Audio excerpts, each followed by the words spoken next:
नमस्कार मित्रों, TV 20 news की तरफ से आप सभी लोगों को सादर नमस्कार। आप देख रहे हैं टीवी 20 न्यूज़, बने रहिए हमारे साथ।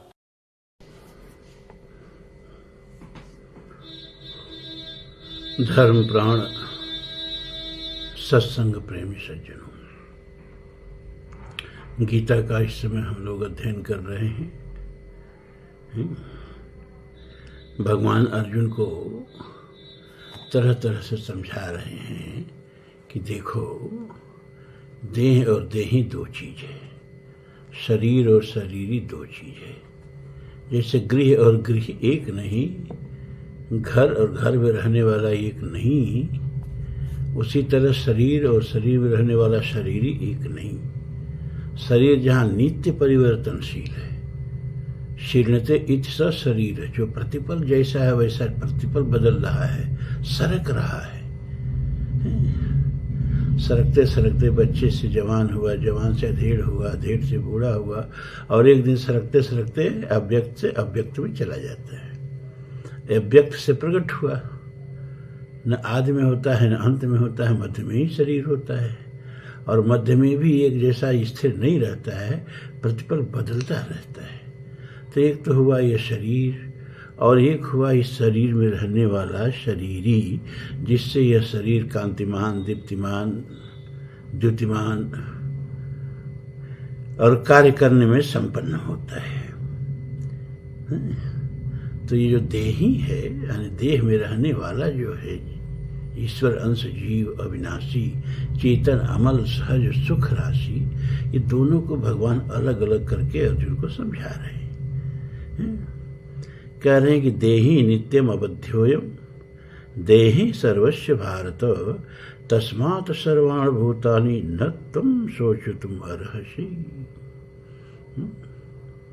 देही यानी वही देह में रहने वाला।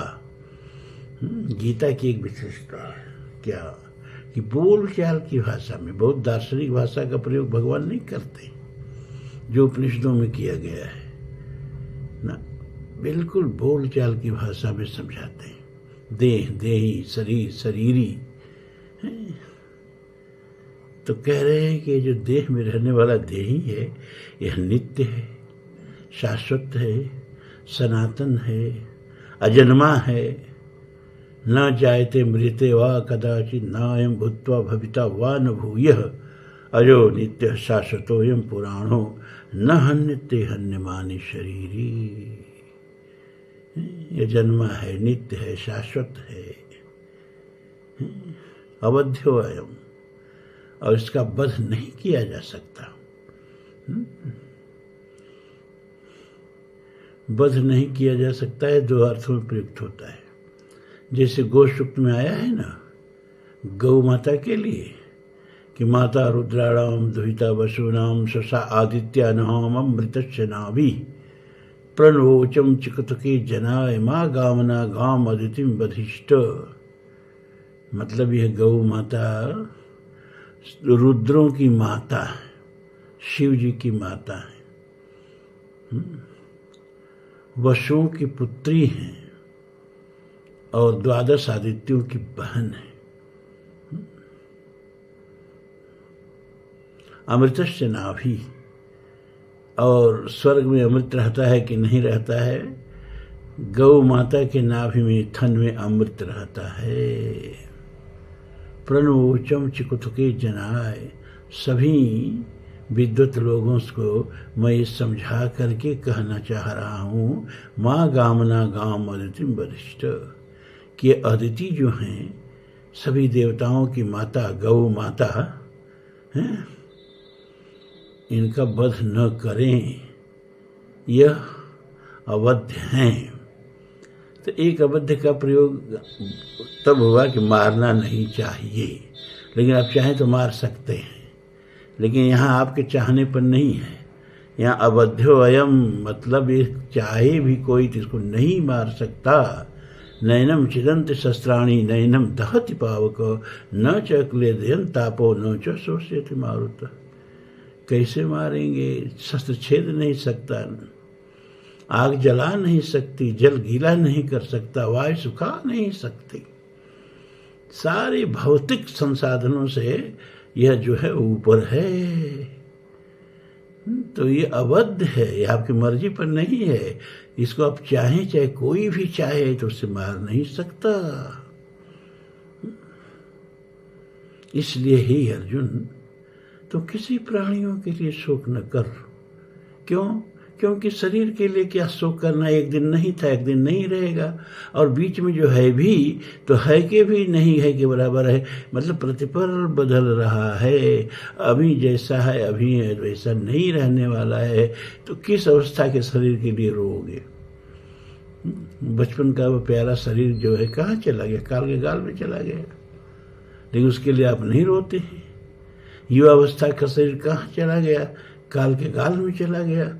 लेकिन आप इसके लिए नहीं रोते हैं। हमें वृद्धावस्था का शरीर क्या शोक करने के योग्य है? इसीलिए संपूर्ण प्राणियों के लिए शोक नहीं करना है। क्यों? ये शोक करने के योग्य नहीं है, क्योंकि ये जो हैं वो तो अविनाशी है, और जिसके लिए शोक कर रहे हो वो विनाशी है। तो विनाशी के लिए क्या शोक करना, और अविनाशी के लिए क्या शोक करना? स्वधर्म चावीक्ष न विकंपतुम अर्हसि, धर्माधियुद्धा श्रेयो अन्य क्षत्रियस्य न विद्यते। स्वधर्मम अपि चावीक्ष।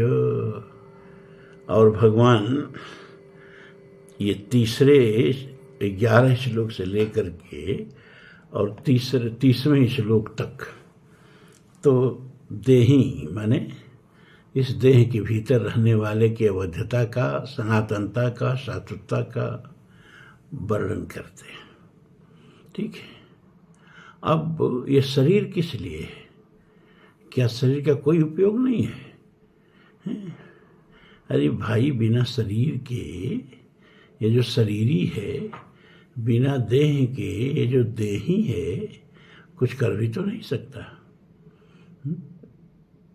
जब तक कि इसको शरीर रूपी संयंत्र न मिले। घर में कोने कोने में आपने विद्युत दौड़ा दी है, इलेक्ट्रिफिकेशन पूरे घर का हो गया है, लेकिन इक्विपमेंट एक भी घर में लगाए नहीं है। न पंखा है, न फ्रिज है, न कूलर है, न एसी है। तो बिजली रह के भी किस काम की? तो देह का जब तक देही का जब तक देह से युक्त न हो, देह रूपी संयंत्र जब तक देही को न मिले, तब तक ये देही भी बेकार है। रहे अजर अमर अविनाशी, रहे अपनी जगह पर पड़ा रहे, कुछ कर नहीं सकता। कुछ करना होगा तो इसे शरीर चाहिए। अब वो मानव का ही शरीर नहीं है, लेकिन कोई न कोई शरीर चाहिए। यही देखो, धरती पर कितने आयाम में लोग जीते हैं, कितने ऐसे कीड़े मकोड़े जीते हैं जो बस जीते हैं। उनके पास न जनेंद्रिय है, न स्वादेंद्रिय है, न कुछ नहीं है, न दर्शनेंद्रिय है, न उनको दिखाई देता है, न सुनाई देता है, लेकिन फिर भी जी रहे हैं। पेड़ पौधे हैं, न इनको सुनाई देता है, न दिखाई देता है, फिर भी इनके अंदर प्राण है और जी रहे हैं। बहुत से कीड़े मकोड़े हैं जिनके पास नेत्र ही नहीं। केचुए के पास नेत्र कहाँ होता है? सांप के पास श्रवणेंद्रिय कहाँ होती है? और हम हैं, हमारे पास 5 ज्ञानेंद्रियाँ आ गई। तो हमारे लिए जगत पंच रूपात्मक है। शब्द, स्पर्श, रूप, रस, गंध, इतने रूपों में हम संसार ग्रहण करते। लेकिन यही बहुत से जीव हैं जो इन रूपों में संसार को ग्रहण नहीं करते। अलग अलग आयाम में इसी धरती पर लोग जी रहे, प्राणी जी रहे।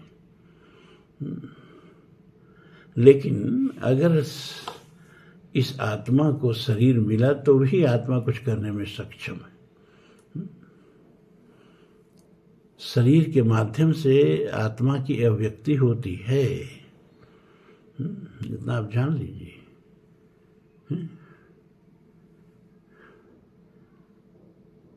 लोगों से प्राय कहा जाता है ना, धर्मानुगो गच्छत जीव एक। मरने के बाद सब यहीं रह जाता है, शरीर भी यहीं रह जाता है, केवल धर्म साथ में जाता है। तो क्या धर्म साथ में नहीं जाता है?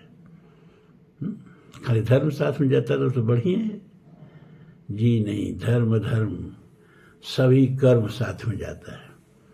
मैंने बताया कैसे जाता है। कोई गठरी बांध के थोड़े, कोई यमराज के दूत बैग लेके थोड़े जाते हैं, उसमें सब आपका कर्म बांध के ले जाते हैं। नहीं, धर्म और अधर्म प्रतिपल आपको फल देता है और वही साथ जाता है। क्या उसको कहते हैं स्वभाव।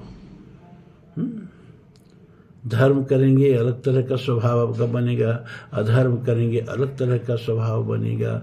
अधार्मिक आदमी कभी शांत चित्त नहीं हो सकता, जान लीजिए, हमेशा उद्विग्न रहेगा और उसके मन में कभी पवित्र विचार आ ही नहीं सकते। उसके मन में हमेशा हिंसात्मक, कामुक, इस तरह के गंदे गंदे विचार आएंगे। उसका शरीर चलता फिरता डस्टबिन होगा पापी आदमी का। तो उसका पाप उससे स्वभाव के रूप में चिपटा रहता है। और धार्मिक आदमी का चित्त शांत रहेगा, बुरे विचार मन में आ ही नहीं सकते।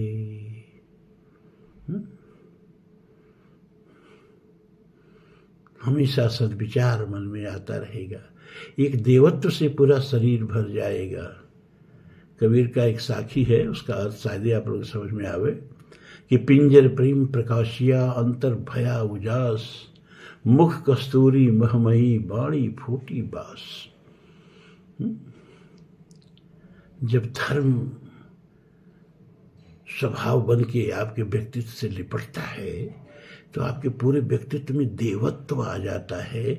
दूसरा कोई देख के ही समझेगा कि तो मनुष्य शरीर में देवता है। आपका चलना, उठना, बैठना, बोलना, सब में एक देवत्व उतर आता है। संतों की कोई सींग थोड़े होती है। और आजकल के संतों को तो मैं देखता हूं, उनका चित्त बड़ा चंचल, उद्विग्न, हमेशा हाउ टू मेक मनी। हमेशा यही चिंता रहती है, कैसे एक मठ और कब्जा में आ जाए। ही भगवान, बच के रहना ऐसे गेरुआधारी मठों से, मठाधीशों से।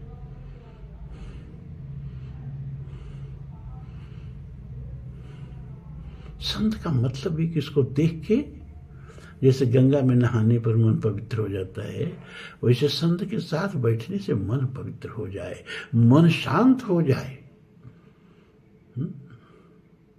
तो धर्म और अधर्म दोनों तुरंत तुरंत फल देते हैं। किस रूप में? स्वभाव के रूप में। आपका स्वभाव बन के आपसे लिपट जाएंगे। आपके मन में गंदे विचार आते हों तो चिंतित होइए, क्या कहीं न कहीं जीवन में कुछ न कुछ अघटनीय घट रहा है, अकरणीय हो रहा है। बुरे स्वप्न आए, बुरे विचार आए, मन चंचल हो तो धार्मिकता बढ़ा दीजिए जीवन में, क्योंकि शरीर तो यहीं रह जाएगा, ये स्वभाव ही जीवात्मा के साथ जाता है। इतना याद रहे। तो स्वधर्म चाविक्ष न विकम्पितुम अर्हसि, धर्माद युद्ध श्रेयो अन्य क्षत्रिय से न विद्यति। और हे अर्जुन, अपने स्वधर्म को भी देख लो।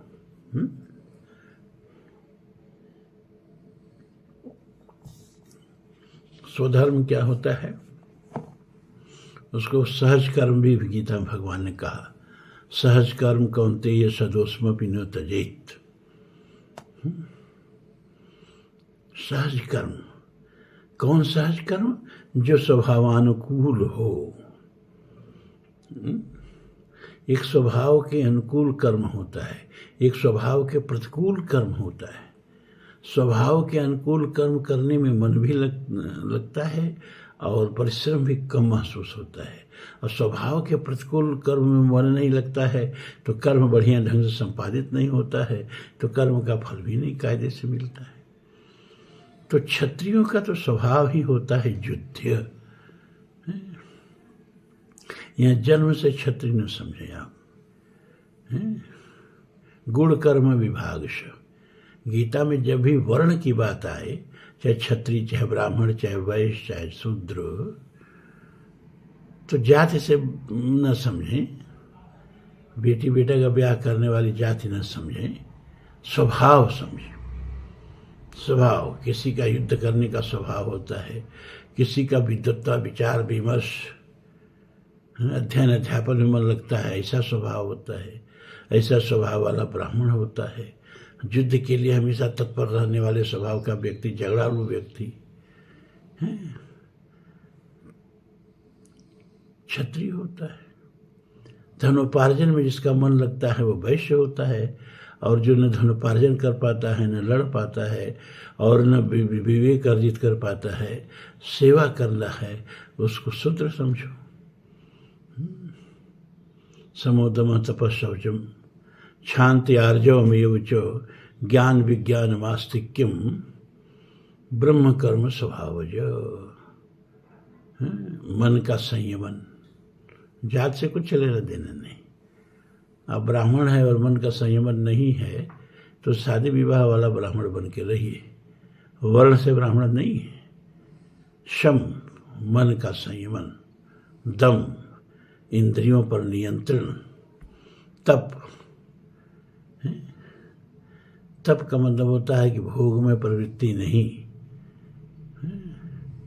श्रम युक्त जीवन। शौचम, अंतर्वाय शुचिता, पवित्रता। शांत, क्षमाशीलता। आर्जव माने सरलता। ज्ञान विज्ञान और आस्तिक्य, ये ब्रह्म का स्वाभाविक कर्म होता है, स्वाभाविक गुण होता है। इसके लिए उसको प्रयत्न नहीं करना पड़ता है, स्वभाव से ही जिसमें ये गुण हो वो ब्राह्मण है। और जिसमें तेज हो, शौर्यम, तेजो, धृति, दाक्षम, युद्धे चापलायनम, दानमीश्वर भावश्च छात्र कर्म स्वभावच। शौर्य हो, विपत्तियों में अटूट रहता हो, घबरा नहीं जाता हो,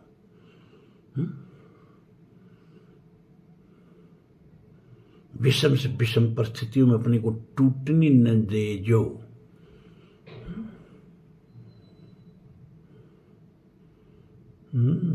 वन को जा रहे हैं प्रभु, रास्ते में गंगा जी पड़ती हैं, बड़े उन्होंने बिने पर केवट पार उतारता है अपनी शर्त पर, लेकिन उसको उतराई देने के लिए कुछ नहीं है। प्रभु ही सकुच यही नहीं कछु दीना।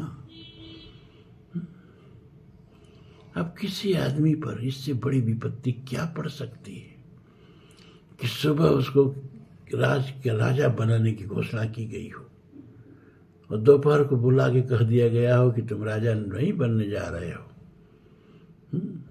तापस भीष विशेष उदासी, बिना एक छटाक कुछ लिए यहाँ से अयोध्या से, बिना त्राण के, बिना पद त्राण के वन को चले जाओ। 14 बरस राम वनवासी, सुने ये भयो न हर्ष हराशो। माता से जाके क्या कहते हैं प्रभु? माँ, पिताजी ने थोड़ा सा निर्णय बदल दिया। क्या? मुझे राजा बना दिया। अरे बेटा, जब तक पिताजी हैं तो राजा तो वही रहेंगे ना। तुमको तो युवराज बनाने वाले थे, राजा कैसे बना दिए? कहा नहीं माँ, उन्होंने कहा कि ऐसा है कि हम अपने राज्य को 2 भाग में बांट दे रहे हैं, नगर राज्य और वन का राज्य, और तुमको वन का राज्य दे रहे हैं। पिता दीन मोहि कानन राजू। देखा, विपत्ति को भी क्या परिभाषा दे दिया भगवान ने, है? इसीलिए कहा जाता है कि जो कायर के लिए विपत्ति होती है ना, वही बहादुर के लिए चुनौती होती है। आई हुई विपत्ति को चुनौती के रूप में लिया भगवान ने, और एकदम तापस भेष विशेष उदासी सद्य विवाहिता पत्नी और भाई को लेकर अयोध्या से निकल पड़ी। केवट को उतराई देने को पैसा नहीं है, प्रभु ही सकुच यही नहीं कछु देना। केवट टोतर दंडवत कीना। तो भैया अब कुछ दीजिए, देने को कुछ नहीं है। विपन्नता के इस अवस्था पर खड़ा व्यक्ति जो सुबह राजा बनने वाला था, दूसरा व्यक्ति कितना टूट जाता।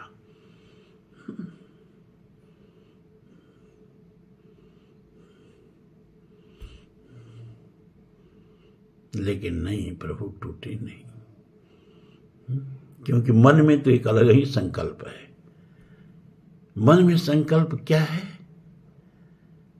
कि धराधाम को रावण के अत्याचार से मुक्त कर देना। किस रावण के अत्याचार से? जिसके पास सोने की लंका है और प्रभु के पास केवट को त्राही देने को पैसा नहीं है। मांगी नाव न केवट आना। नाव मांगते हैं, केवट नहीं लाता है। दूसरी तरफ क्या है कि देवताओं से भरा हुआ है रावण का दरबार। हनुमान जी जाके देखते हैं कि जिन देवताओं के लिए प्रभु अवतार लिए हैं, जिनकी रक्षा के लिए, वो सब तो यहाँ रावण के दरबार में चापलूसी कर रहे हैं। सब देखे सब सुर दिशिप विनीता, भृगुट बिलोकत सकल सभीता। डर के रावण का मुंह जो रहे, हमें कुछ कहें, हमको कुछ आदेश दे, हम कुछ सेवा भेंट करें तो हमारे पर प्रसन्न हो जाए। रामचंद्रिका में केशव जी लिखते हैं कि रावण का प्रतिहारी जो है वो बीत ले लेके देवताओं को मारता है। ब्रह्मा से कहता है, पढ़ो बिरंच मौन वेद, जीव शूर छंडिरे, विवेक वैर कई कही न यक्ष भीर मंडिरी। दिनेश जाओ दूर बैठ नारदाद संग ही, न बोल मंद बुद्धि चंद्र इंद्र की सभा नहीं। ऐ ब्रह्मा, मन में वेद पढ़, बहुत हल्ला कर रहा है। मान लिया महाराज रावण ने, देख लिया कि तू वेद पढ़ रहा है। ऐ बृहस्पति, ज्यादा बकबक मत कर, देवगुरु बृहस्पति, शांति से बैठ। ऐ कुबेर, कितनी बार कहा गया यक्षों की भीड़ लेके हम मत आया करो, केवल भेंट लेके आया करो। सूरज, दिनेश जाए दूर बैठ नारदार संगी। है सूरज, इस सब नारद जी को साथ ले लो, लघु भग्गू लोगों को ले जाके पीछे सभा में बैठ। आकर सामने वाली कुर्सी पर कैसे बैठ गया? न बोल मंद बुद्धि चंद्र इंद्र की सभा नहीं। चंद्रमा तू मूर्ख, बड़ा बकबक कर रहा है, तो उसको पता नहीं कि तू रावण की सभा में बैठा है, इंद्र की सभा में नहीं बैठा है। यह हनुमान जी ने देखा वहां पर। देख प्रताप न कपि मन शंका, जिम अहिगन मह गरुण अशंका। हनुमान जी जिसे गरुण सर्पों की झुंड में निर्भीक रहता है, ऐसे उन पर कोई प्रभाव नहीं पड़ा। रावण के इस प्रताप का कोई प्रभाव नहीं पड़ा। तो यह मांगने पर केवट नाव नहीं लाता है। अब वहां सारे देवता जी हजूरी के लिए हाथ जोड़ के खड़े हैं। अब मन में संकल्प है उस रावण से धराधाम को मुक्त, उसके अत्याचार से धराधाम को मुक्त करने का। इसको क्षत्रिय कहते हैं, शौर्य, इसको शौर्य कहते हैं। तेजो, तेजस्विता, धीर्ति, धैर्य, धैर्येण हिमवानयु वाल्मीकि रामायण में लिखा वाल्मीकि ने कि भगवान राम के अंदर ऐसा धैर्य था कि कोई विपत्ति हो सके, हवा का कोई झोंका हिमालय को हिला दे, लेकिन ऐसी कोई विपत्ति नहीं बनी ब्रह्मांड में जो भगवान राम को हिला दे। धैर्येण हिमवानयु, हिमालय की तरह से धैर्य, और समुद्र की तरह से गंभीर्य, धृति इसको कहते हैं। दाक्षम, युद्ध में चपलता, युद्ध में निपुणता।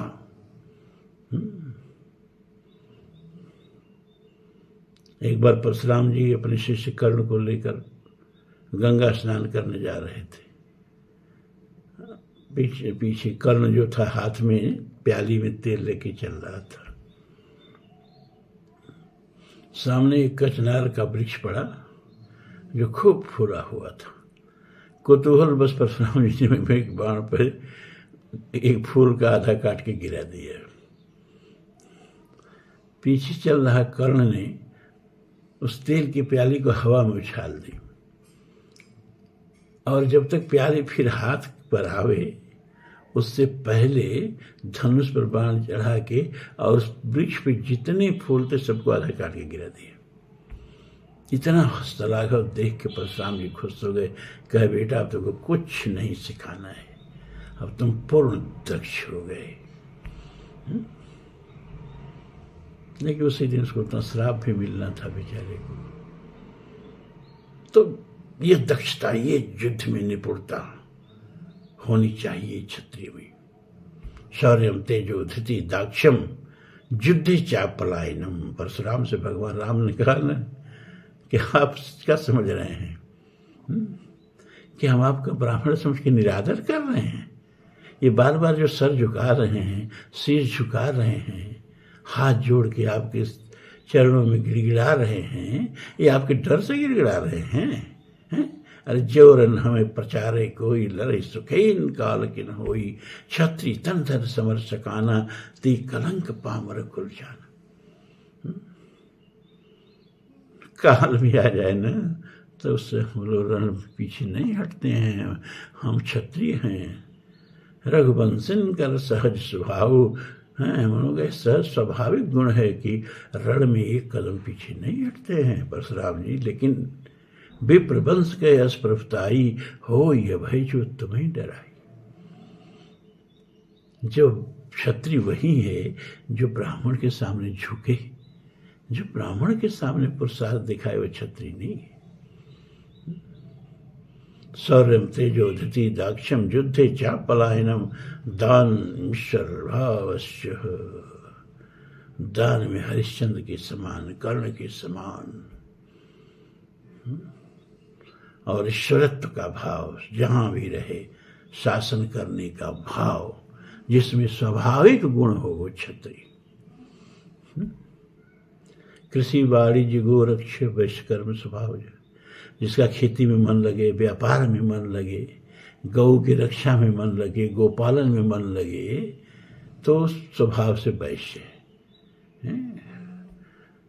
और परिचर्यात्मकम कर्म शूद्र कर्म स्वभाव, सेवा भाव करने वाले ये स्वभाव से ये शूद्र है। शूद्र का मतलब यहाँ दलित नहीं समझे, जो समाज में विष और जहर भो दिया गया वो मत समझें। 4 प्रकार के लोग समाज में होंगे ही होंगे, चाहे कोई भी समाज क्यों ना हो। विद्वान होंगे, बलवान होंगे, धनवान होंगे, और सेवा परायण भी होंगे। बड़ा छोटा कोई सवाल नहीं है। और अगर बड़ा छोटा का सवाल करना ही हो तो देखो, रावण से विद्वान कोई नहीं था। उत्तम कुल पुलस्त करनाती, 2 पीढ़ी पहले पीछे चलो, ब्रह्मा के यहाँ पहुंच जाओ। ब्रह्मा का पुत्र पुलस्त, पुलस्त का पुत्र विश्वश्रवा, विश्वश्रवा का पुत्र रावण। इतना ऊंचा कुल ब्राह्मण का उसके पास था। उससे बढ़ के कोई विद्वान नहीं था, बहुत बड़ा ज्योतिषी था।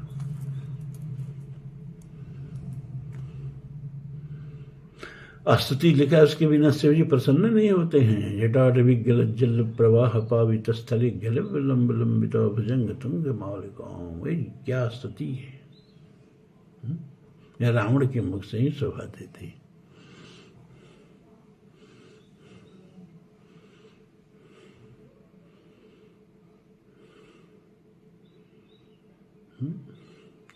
और उससे बलवान कोई नहीं था। उस क्षत्रियों के सारे गुण उसमें थे। चलत दसानन डोलत अवनी, उसके प्रताप से धरती थर्राती रहती थी। राव रावत सुनत सकोहा, अदेवन तके मेर वीर खोहा। नाम सुनकर के रावण का देवता लोग जाके कंदरा में छिप जाते थे। और धनवान से ज्यादा कौन होगा? सोने की लंका थी। उच्च कोट का ब्राह्मणत्व, उच्च कोटि का क्षत्रित्व और उच्च कोटि का वैश्यत्व उसके अंदर था। लेकिन एक चीज की कमी थी, क्या? वो शुद्ध नहीं था, सेवा की भावना नहीं थी, तो राक्षस हो गया। इतना जान लीजिए। आप ब्राह्मण हो, क्षत्रिय हो, वैश्य हो, सब चलेगा, लेकिन शुद्रत्व तो आप में होना ही चाहिए, सेवा की भावना होनी चाहिए। हनुमान जी को भगवान राम ने रामायण में ब्राह्मणत्व की दीक्षा नहीं दी, क्षत्रित्व की दीक्षा नहीं दी, वैश्यत्व की दीक्षा नहीं दी, शुद्रत्व की, शुद्र धर्म की दीक्षा दी। साफ साफ कहा, सो अनन्य जाके यस मति न टरई हनुमंत, मैं सेवक सचराचर रूप स्वामी भगवंत। मुझे वही सबसे प्रिय है हनुमान। कौन? जो सारे चराचर को मेरा स्वरूप समझ करके और सबकी सेवा में लगा हुआ है। सेवा ही न शुद्ध का धर्म है। हनुमान को देखो, कौन सा धर्म की शिक्षा दिया भगवान ने। तो सबसे बड़ा गुण जो है वह सेवा का है। सेवा ही धर्म, सेवा परायणता है। इसलिए इस बात का ध्यान रखना। और सब थोड़ी देर के लिए छूट जाए चलेगा, शुद्रत्व नहीं छूटना चाहिए। ठीक है, तो आज का तो 31 मिनट हो गया, फिर कल। ठीक है, साधुवाद।